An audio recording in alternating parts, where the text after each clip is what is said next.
Monsieur Bazier, bonjour. Bonjour madame. Comment vous allez? Je vais bien, vous? Ça va très bien, je vous remercie. Bienvenue sur le plateau. Enchanté. Alors, avec vous, nous allons parler économie et comme je disais tout à l'heure, je dis, Monsieur Bazier va venir avec ses chiffres, peut-être que nous serons embrouillés ou pas. Il m'a rassuré, il m'a dit non, aujourd'hui, on ne va pas avoir de chiffres, ça va être quelque chose de très simple, accessible à tout le monde. Je dis bon, super. On va donc parler du seuil de rentabilité, comment le déterminer lorsqu'on est dans la projection, donc dans l'optique de monter un projet. Donc tout de suite, pour davantage planter le décor, on va chercher à savoir ce que c'est même que le seuil de rentabilité. Bien, en français facile, Monsieur Bazier. En français facile. On essaiera toujours de trouver les mots simples pour que le plus grand nombre puisse comprendre. On parle de seuil de rentabilité ou chiffre d'affaires critique. C'est le niveau de chiffre d'affaires réalisé, de vente réalisée pour une période donnée, qui permet à un projet, à une organisation, à une entité de ne réaliser ni bénéfice ni perte. C'est-à-dire c'est le juste milieu. Parce que quand vous réalisez une activité, il faut se dire que vous faites face à un certain nombre de charges fixes, qu'on appelle charges de structure, et qui sont indépendantes du niveau d'activité. Voilà. Donc, le chiffre d'affaires que vous réalisez doit permettre au moins de couvrir ce niveau donc, de charges fixes et l'excédent constituera votre bénéfice en quelque sorte. Et généralement, ce seuil de rentabilité est déterminé lorsque l'on se situe dans la logique de création d'une entreprise. Voilà, donc avant même de s'engager dans l'activité, il faut déjà, a priori, prendre des précautions pour voir si l'activité pour laquelle on veut investir la va porter. Et on peut retrouver aussi ce souci aussi de détermination du seuil de rentabilité quand vous reprenez une activité déjà existante. D'accord. Alors, plusieurs éléments qui ressortent dans cette définition. Tout de suite, pour celui-là qui ne reprend pas une activité, mais qui est dans la perspective de créer sa structure ou de mettre sur pied un projet, oui. Le seuil de rentabilité, a priori, devrait figurer, par exemple, dans le business plan. Très bien. Voilà, c'est le cas. Parce que il faut analyser, lorsque vous réalisez une activité, a priori, toutes les charges auxquelles vous allez faire face. Parce qu'il y a des charges que vous n'allez pas contourner, ce qu'on appelle les charges fixes, je disais tantôt. On veut bien quelques exemples de charges fixes. Exemple de charges fixes, c'est un loyer. Vous louez un local pour réaliser une activité. Admettons, vous n'aimez pas les chiffres, je vais donner un peu quand même. On loue le local à 10 000 francs et 10 000 francs pendant une année, vous avez 120 000. C'est pas très compliqué. Non, jusque-là, c'est pas compliqué. 120 000.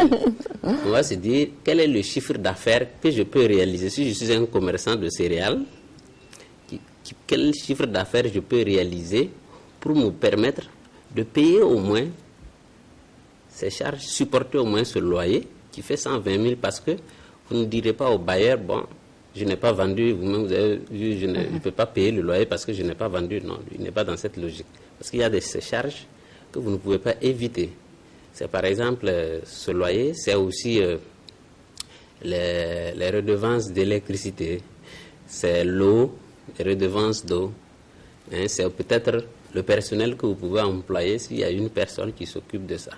Donc on va se poser dans la logique de savoir quelle marge je peux dégager qui puisse me permettre de couvrir les 120 000. Si vous réalisez un chiffre d'affaires annuel donc, qui vous permet de couvrir facilement ces 120 000 là, au-delà maintenant vous pouvez réaliser un bénéfice.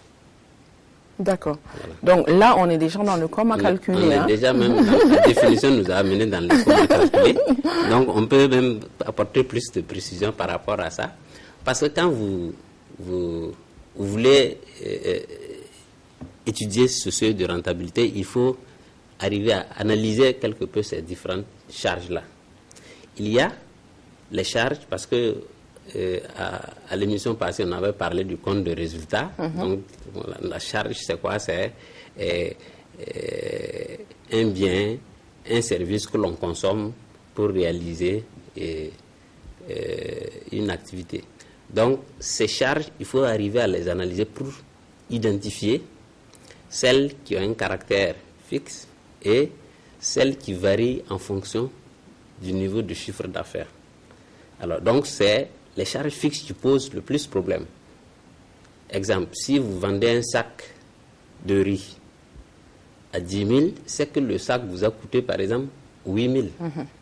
Vous n'allez pas, si vous vendez à 10 000, c'est que vous allez perdre 8 000, par exemple. Donc, il n'y a pas de perte de sac si vous n'avez pas vendu, entre guillemets, si on n'a pas volé. Donc, pour vendre, il faut, par exemple, qu'on perde. Si vous n'avez pas vendu, vous n'allez pas perdre de sac. Donc, il y a une relation entre cette partie variable qu'est le coût, par exemple, du sac et la quantité ou le prix que vous réalisez. Prenons cet exemple, si vous vendez à 10 000 et que le sac a coûté 8 000, il y a une marge de 2 000. Tout à fait. Alors, revenant à mon exemple précédent, pour chaque sac, j'ai 2 000, 2 000. Si vous faites une extrapolation, vous allez dire, il faut combien de fois 2 000 pour atteindre les 120 000.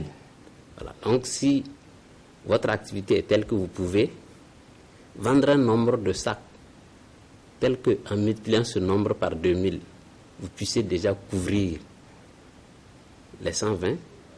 Si les charges fixes se limitent uniquement à ces 120, vous pouvez dire au-delà, c'est un bénéfice que vous réalisez. Donc, c'est la projection simple que l'on fait avant de s'engager dans une activité.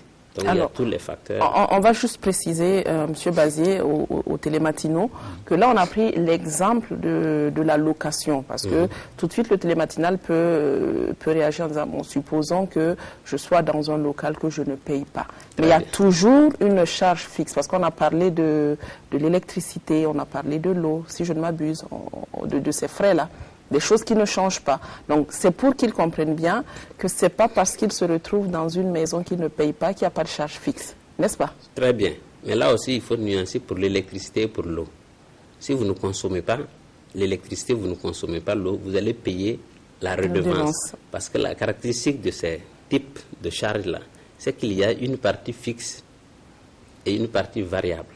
Donc, la partie fixe, c'est surtout la redevance que vous payez. Parce que si vous fermez votre magasin, on viendra peut-être même enlever votre compteur parce que vous n'avez pas payé la redevance. Mais on se dit que l'eau que vous consommez ou l'électricité que vous utilisez, c'est parce que vous travaillez avec. Donc, c'est ce qu'on appelle les charges semi-fixes ou semi-variables, l'électricité ou l'eau.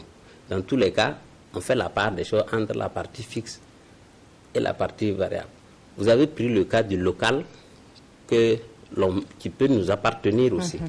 En fait, la charge fixe ici sera l'amortissement. Parce qu'on a vu aussi au niveau des...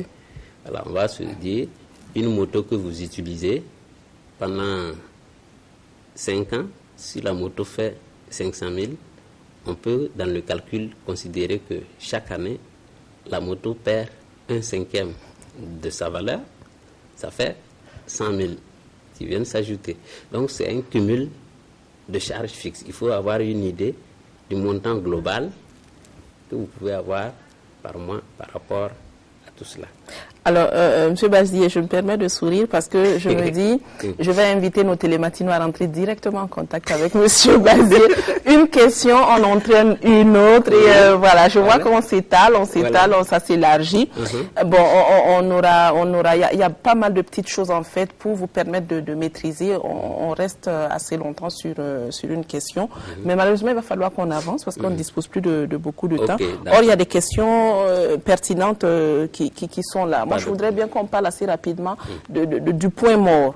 Voilà. Qu'est-ce que le point mort et comment est-ce qu'on le détermine?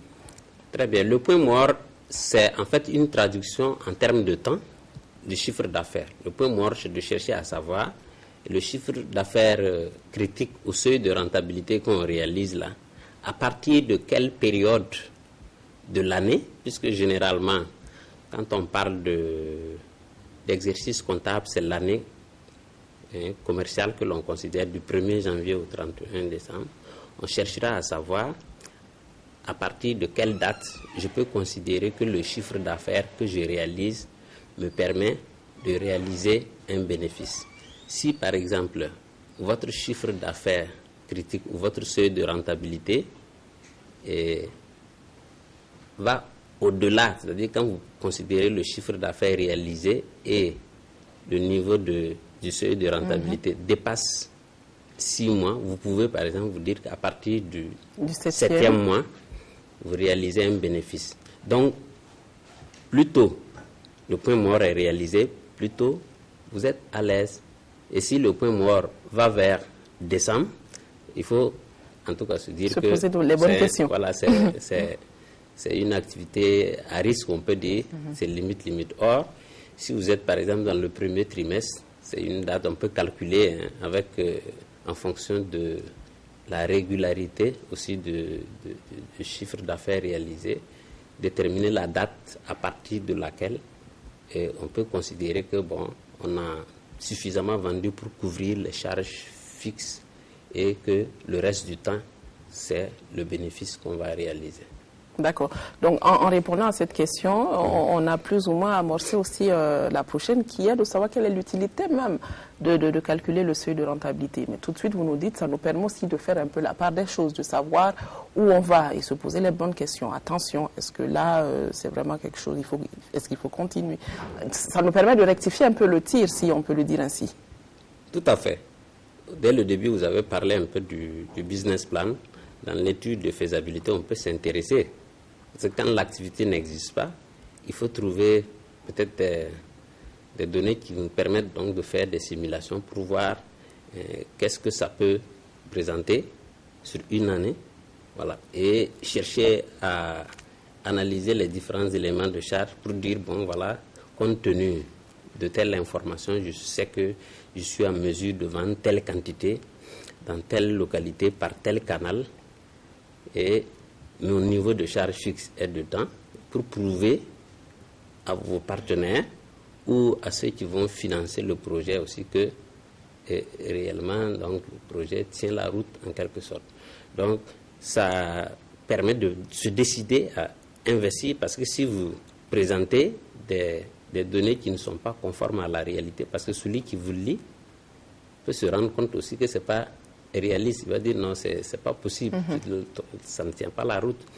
Mais si on voit que c'est un projet qui peut être assez intéressant, on peut vous accompagner ou bien vous pouvez avoir des partenaires qui sont prêts aussi à prendre le risque avec vous. Donc, lorsque le seuil de rentabilité est positif, ça motive à aller de l'avant. Lorsqu'il est négatif, quand on va dire négatif, c'est-à-dire le projet n'est pas rentable en quelque sorte, donc quand vous êtes en dessous donc du chiffre d'affaires minimum qu'il faut, on peut renoncer à investir au niveau du projet ou on peut créer des actions pour booster ce chiffre d'affaires s'il y a des solutions, des actions à entreprendre pour changer un peu les paramètres. Mais le milieu, c'est juste lorsque le chiffre d'affaires critique est réalisé, ça veut dire qu'il n'y a ni bénéfice ni perte, c'est le juste milieu, en quelque sorte. Donc, c'est surtout pour s'orienter et puis prendre une décision. C'est ça, tout à fait. Ça nous donne une meilleure visibilité. Tout à fait. D'accord. Alors, avec vous, M. Mathias Bazier, il est question donc de parler du seuil de rentabilité. On a vu un peu comment arriver à le déterminer quand on est dans l'idée de créer un projet. Alors, moi, je vais inviter nos télématinaux, pour ceux en tout cas qui sont intéressés, n'hésitez pas à rentrer en contact avec M. Bazier via en passant par nous, par la production donc, de RTB Matin. On va vous retrouver mercredi prochain, par la grâce de Dieu, peut-être pour continuer avec ce thème ou un autre thème, ça dépendra de la production et de vous-même. D'accord. C'est un plaisir. En tout cas, merci pour toutes ces informations. Merci à vous. Merci. Vous allez rester avec moi pour la conclusion. Merci.